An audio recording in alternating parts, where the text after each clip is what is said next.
nós queremos compartilhar essa mensagem que diz a respeito de 5 razões para a gente renovar a nossa esperança nos tempos de crise. A gente sabe que nós estamos vivendo tempos difíceis, tempos de angústia, de clausura, da gente ficar trancado, mas a Bíblia ela é recheada de esperança para a gente. Então, hoje eu quero compartilhar essa mensagem. 5 razões para renovar a nossa esperança nos tempos de crise. Amém? Então, antes da gente entrar nesses 5 pontos, de tempo atrás, eu tive no sítio da minha avó e eu peguei uma muda de uma planta lá, uma folhagem simples. E uma folhagem eu trouxe para casa, eu plantei essa folhagem num vaso pequeno e ela é de folhas verdes com detalhes em vermelho, rosa, assim, alguma coisa assim. E ela foi crescendo e por não ter muito espaço também, o vaso ser pequeno, essa folhagem chegou um tempo que ela começou a amarelar as folhas e ela começou a cair essas folhas e elas secaram e acabou.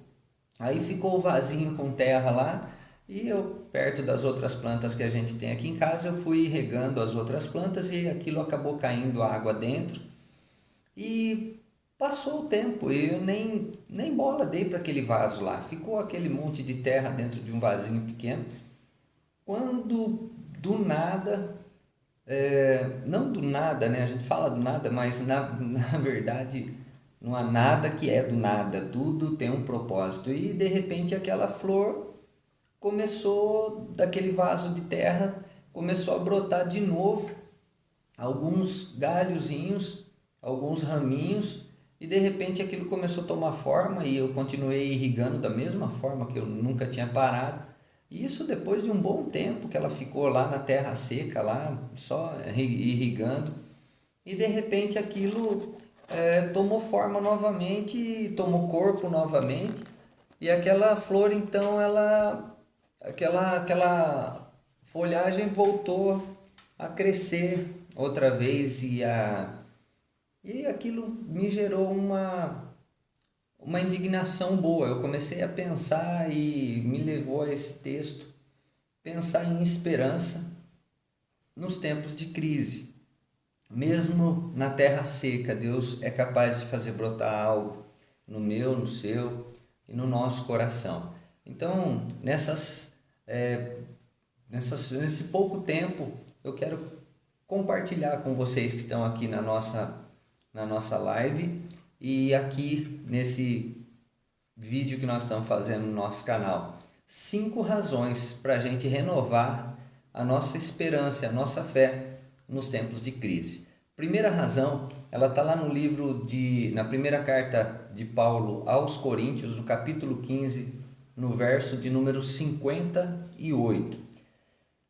O texto diz assim: portanto, meus amados irmãos, sejam firmes, inabaláveis e sempre abundantes na obra do Senhor, sabendo que no Senhor o trabalho de vocês não é em vão. A primeira razão pela qual nós devemos renovar a nossa esperança no Senhor é que tudo que nós fazemos tem um retorno. No Senhor, é o que Paulo diz aos Coríntios no final desse verso. No Senhor, o nosso trabalho não é em vão. Tudo o que a gente faz, todo tipo de trabalho, por, entre aspas, mais insignificante que possa parecer, ele é produtivo, ele é necessário, ele é essencial para alguém. Então, tudo que a gente fizer é como se Deus tivesse um caderninho e ele fosse anotando no nosso prontuário da vida tudo que a gente faz, seja por alguém, por algum lugar. Por um exemplo simples, é você olhar um papel jogado no chão, pegar esse papel e jogar no lixo. É estender a mão, dar um copo d'água para alguém, é servir um lanche para alguém, dar comida para alguém, alguma coisa desse tipo. Fazer o bem, não importando a quem quer que seja, mas estando ao seu alcance, você poder produzir na vida de alguém. Isso tem uma forma elástica, porque do jeito que vai, ele volta para nós também. Então Deus nunca vai se esquecer de tudo aquilo que a gente faz, de tudo aquilo que a gente consegue, pode, deve compartilhar com as outras pessoas. No Senhor, o nosso trabalho não é vão. Seja o que fazemos dentro da igreja, fora da igreja, em qualquer contexto da nossa vida.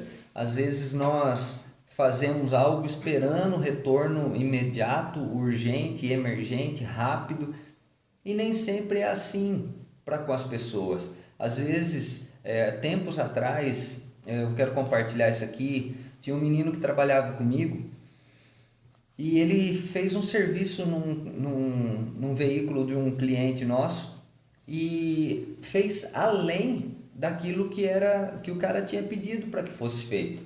Mas ele não cobrou por aquele serviço, foi uma cortesia.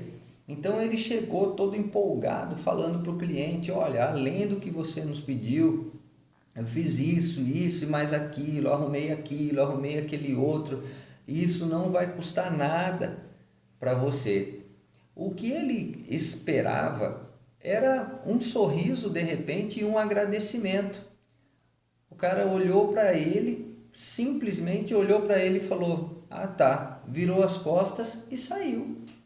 Ou seja, se ele esperava um retorno, eu acho que primeiro o mínimo que alguém que recebe um favor desse tamanho tem que fazer é ser grato.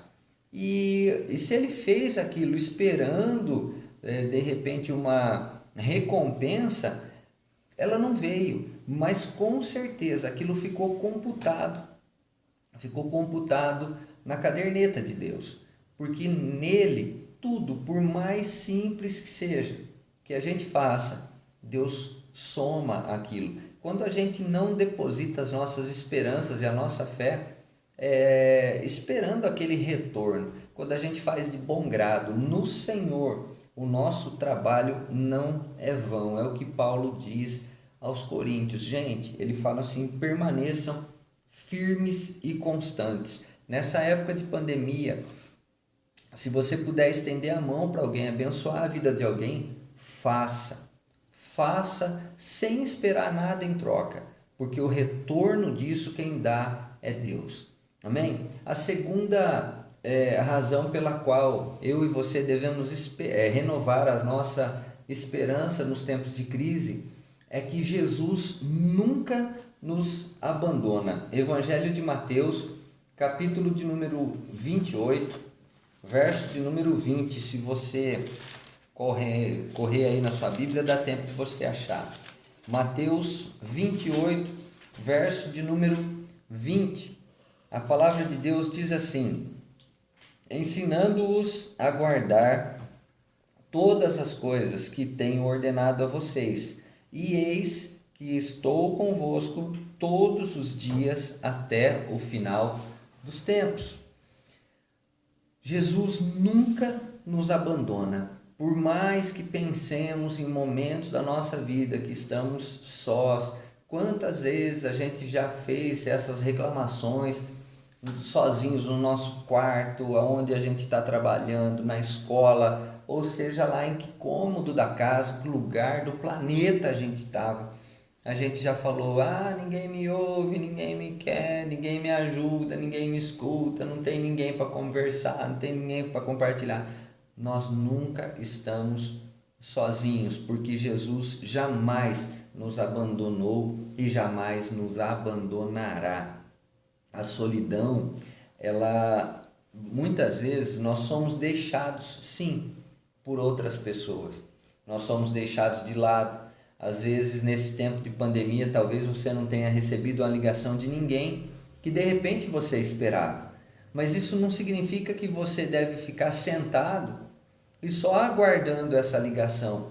Faça você uma ligação para alguém. Mande você uma mensagem para alguém. Estenda você a mão para alguém. Nós temos a tendência de ficar esperando para receber. Parece que nós fomos doutrinados dessa forma, ensinados dessa forma, quando na verdade nós podendo reunir com pessoas ou falar com alguém, ao invés da gente sentar ou se enclausurar no nosso quarto, ficar reclamando que estamos sós, a gente podia mandar uma mensagem de esperança para alguém. Jesus nunca nos abandona. Por isso que o próprio Senhor Jesus, ele diz, quando você for orar, entra no teu quarto e sozinho, em secreto, fala com o teu Deus em secreto, porque Ele te ouvirá. Por isso é importante você saber que o Senhor estará com você todos os dias da sua vida. Terceira razão pela qual nós devemos renovar a nossa esperança nos tempos da crise. Salmo de número 126. Se você voltar ali um pouquinho, você já vai achar ele. Perdão. Tomar um golinho d'água enquanto você acha ele. Salmo 126. Terceira razão pela qual eu e você devemos renovar a nossa esperança nos tempos de crise. Versos de número 5 e 6 diz assim: os que com lágrimas semeiam, com júbilo ceifarão, e quem sai andando e chorando enquanto semeia, voltará com júbilo, trazendo seus feixes ou seus molhos nos braços. Terceira razão, então, continuar plantando, porque a colheita é certa. Nós devemos plantar sempre, nós devemos plantar todos os dias. Nós não devemos deixar de plantar nunca na nossa vida. Há um tempo, algumas sementes, alguns tipos de colheita demoram mais, outros são mais imediatistas, outros a médio prazo, mas o fato é que tudo o que a gente planta, a gente colhe. O importante é não parar de plantar. Não parar, sermos constantes. Lembram do conselho que Paulo dá na primeira questão que a gente tratou aqui, lá no capítulo 15 de 1 Coríntios, no verso 58, quando ele diz: portanto, meus amados, sejam firmes e constantes, ou seja, mantenha uma linha, mantenha um fluxo, mantenha um direcionamento diante do nosso Senhor, em rumo ao nosso Senhor. Então continue plantando, faça o bem, plante boas sementes, porque se você plantar sementes ruins, essas sementes ruins produzirão frutos ruins também. Não é o nosso caso. Amém? Então continue sempre semeando. Aliás, Gálatas 6,7 diz que tudo que o homem plantar, isso ele também colherá. Portanto, a qualidade do fruto depende da qualidade da semente. A quantidade de frutos depende também da quantidade de sementes. Ou seja, é uma via de duas mãos. Se eu quero colher bastante, eu preciso plantar bastante. Se eu plantar pouco, é fato que eu vou colher pouco. Então, para que a gente renove a nossa esperança nos tempos de crise, é necessário continuarmos plantando. Em que circunstâncias ou o que plantar? Palavras de esperança, palavras de fé. Você que tem seus canais aí, as suas redes sociais, que você se relaciona com tantas e tantas pessoas que você conhece, talvez até mesmo pessoas que você não conheça. Saiba que as suas palavras podem gerar vida no coração dessas pessoas, trazer esperança no coração dessas pessoas. Então, ao invés de ficar fazendo vídeos, às vezes, sem fundamento, sem nenhum conteúdo bom, plante uma palavra, elabore aí uma simples palavra de 2 minutos, uma oração, lance nas suas redes sociais, compartilhe com seus amigos, com aqueles que são linkados com você de alguma forma, por algum motivo, mas não deixe de plantar. Leve uma semente de esperança, leve uma semente de vida, leve uma semente de alegria. Tristeza, a gente basta só ligar a TV, a gente já vê os canais da tristeza, os canais do desespero, os canais da falta de fé, os canais da destruição. A gente tem observado isso todos os dias, ou seja, a tristeza está aí plantando sua semente. Hoje cabe a nós plantarmos a semente da calma, da paz, da esperança na vida das pessoas. Amém, queridos? Quarta razão pela qual nós devemos renovar a nossa esperança nos tempos de crise. Salmo de número 30, verso de número 5.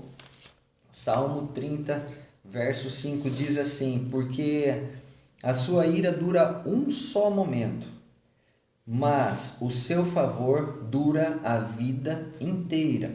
O choro pode durar uma noite, mas a alegria, ela vem pela manhã.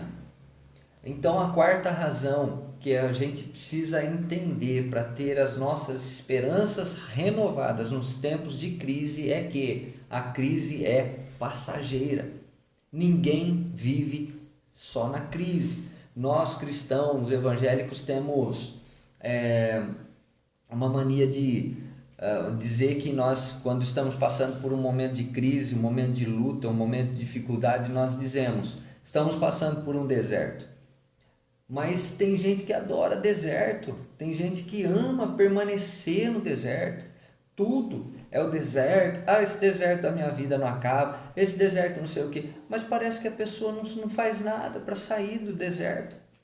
Vive amando ou tendo saudade da velha vida, das velhas práticas, das velhas coisas. Ou seja, não projeta, não vive o novo, não gera expectativa no novo de Deus.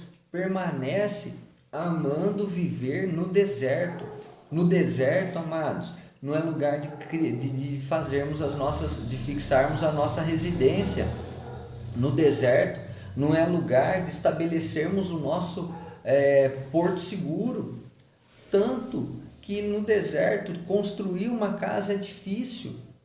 A base tem que ser muito, muito, muito profunda para que se encontre uma terra ou uma rocha ou algo mais sólido para que essa casa seja construída. Senão, quando constrói-se essa casa sobre areia, é o que o próprio Senhor Jesus disse: a casa trinca, ela vai ruir. Mas quando você construir a sua casa, não seja no deserto, seja a construção de uma casa num lugar sólido, principalmente se essa rocha for Cristo. Aí a sua casa estará segura por toda a sua vida. Então entenda que a quarta razão pela qual você deve renovar a sua esperança no tempo de crise é saber que a crise é passageira. Ela é passageira, ela é momentânea, ela não é eterna na nossa vida. É um estado passageiro. E quando terminar a crise, o que é que vai sobrar de nós? Por isso que nós devemos renovar a nossa esperança, a nossa fé, acreditar em Deus, depositar nele todas as nossas forças, os nossos sonhos, os nossos projetos, os nossos ideais de vida. Amém? O choro, diz o salmista, pode durar uma noite, Davi escreve assim, mas a alegria, ela vem pela manhã. Então, em nome de Jesus, amanhã será um novo dia. E o que é que você vai fazer com a sua esperança? Onde é que você vai depositar essa esperança? Em que lugar você vai semear a sua semente? E para nós encerrarmos aqui, a quinta razão pela qual eu devo renovar a minha esperança no tempo da crise, está lá em Êxodo, capítulo de número 3, segundo livro da Bíblia, Gênesis, Êxodo, capítulo 3, versículo 7, versículo 8, diz assim a palavra do Senhor: então o Senhor continuou: certamente vi a aflição do meu povo que está no Egito e ouvi o seu clamor por causa dos seus feitores. Conheço o sofrimento do meu povo, por isso desci a fim de livrá-lo das mãos dos egípcios e para fazê-lo sair daquela terra e levá-lo para uma terra boa e ampla, terra que mana leite e mel. Vamos parar por aqui. A quinta razão que eu quero compartilhar com você para que a gente renove as nossas esperanças nos tempos de crise é que Deus muda a situação da nossa vida quando clamamos pela presença dele. Aqui nós vemos o contexto do povo escravo, onde lá em Gênesis 15, Deus havia falado com Abraão que o tempo se passaria, Abraão ia ser pai de uma grande nação e tudo aquilo ia acontecer e que lá na frente o povo ia se desviar dos caminhos do Senhor e esse desvio acarretaria em um sofrimento muito grande de cerca de 400 anos que eles deveriam se tornar escravos no Egito. E aqui nesse tempo, em Êxodo capítulo de número 3, Deus levanta Moisés para libertar esse povo de lá do Egito. Por quê? Porque no verso 7 Deus diz assim: certamente vi a aflição do meu povo que está no Egito e ouvi o seu clamor. Ou seja, Deus só muda a nossa situação quando eu e você clamamos pela presença dele. Clamor é um grito que sai dentro da alma, é um pedido de socorro, é um pedido de resolução de problemas. Por isso, nesse momento que você estiver aqui compartilhando com a gente, assistindo esse vídeo, assistindo essa mensagem, participando dessa mensagem, entenda que o clamor, ele é pessoal.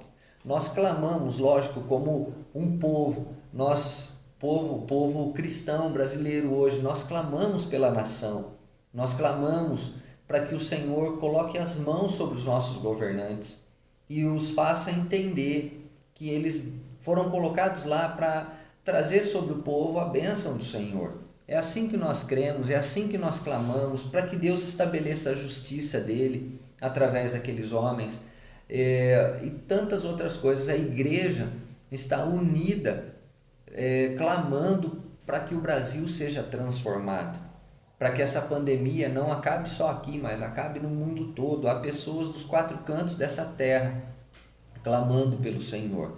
Há um clamor que é um clamor geral, um clamor da nação, um clamor das nações, mas há um clamor que é o pessoal, é o clamor que ninguém pode fazer pela minha vida, eu preciso fazer. É necessário que eu me levante, eu me posicione para que esse clamor seja, para que Deus possa transformar a minha, a sua, a nossa situação.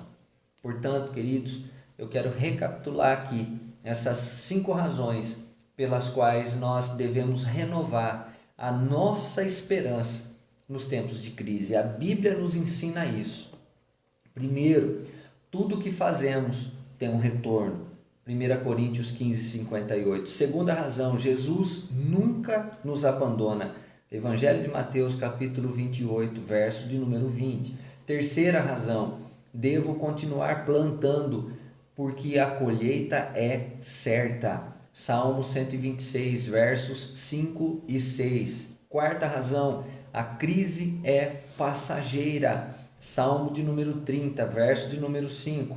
E a quinta razão, Deus muda a nossa situação quando clamamos a Ele. Êxodo capítulo 3, versos 7 e 8. E eu quero concluir dizendo o seguinte: a Bíblia é a nossa fonte de nutrientes. Lembra quando eu contei da planta que eu peguei, ela secou e eu achei que ela tivesse morrido, mas a planta estava na terra e a terra forneceu nutrientes para que ela se reerguesse novamente. A água trouxe a ativação desses nutrientes e ela então pôde se reerguer. Então, queridos, eu quero compartilhar aqui que nós precisamos continuar, primeiro, fazendo, segundo, crendo que não estamos só, terceiro, plantando em todo tempo, caminhando, porque tudo isso vai passar, e quinto, devemos continuar clamando, Ah, não estou vendo nada acontecer. Não importa, continue clamando. Eu não estou vendo a flor nascer de novo. Não importa, continue regando, continue regando, continue regando. No momento correto, certo, no tempo de Deus, ela brotará novamente. Amém? Eu quero orar junto com você aqui nessa noite, nesse dia, nessa manhã, nessa tarde, nesse momento. Quero que você repense seus princípios, seus valores e comece a se reinventar e renovar sua esperança nesse tempo de crise. Amém? Pai querido, aqueles que estão conosco aqui nessa noite, a nossa oração é para que o Teu Espírito Santo possa gerar esperança no momento do desespero, possa gerar a cura no momento da dor, possa gerar alegria no momento da tristeza. Renovamos, ó Deus, em Ti a nossa esperança, porque sabemos, ó Pai, que o Senhor é aquele que estaria conosco, como diz Mateus 28:20, por todos os dias da nossa vida. E é por isso que nós depositamos no Senhor a nossa razão de viver e principalmente, Pai, o nosso futuro, que é tão incerto para nós, mas ele já está escrito no livro da vida, que o Senhor já escreveu e conhece toda a nossa história, capítulo por capítulo, período por período, todo o tempo, toda a nossa vida já está escrita lá. E nós te louvamos, ó Pai, por esse tempo, por essa palavra, e nos apropriamos de cada uma dessas 5 razões e queremos colocá-la em prática, hoje e sempre, em nome de Jesus Cristo, para a glória do Senhor Deus. Que Deus abençoe a sua vida, a sua casa, a sua família, em nome de Jesus. Amém.